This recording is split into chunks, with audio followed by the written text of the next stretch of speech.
quá nói anh em tôi anh trắng sang nói vô nó miền con nên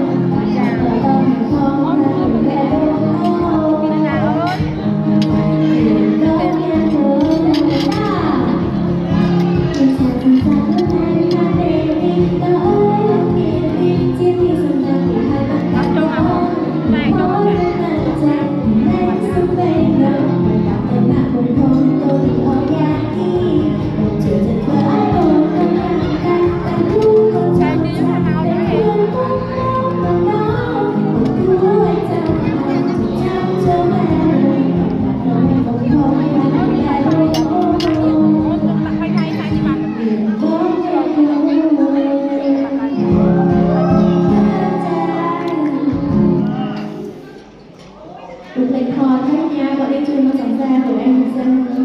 đi học giả miền đấy miền đại vô Hãy subscribe cho kênh Ghiền Mì Gõ để không bỏ lỡ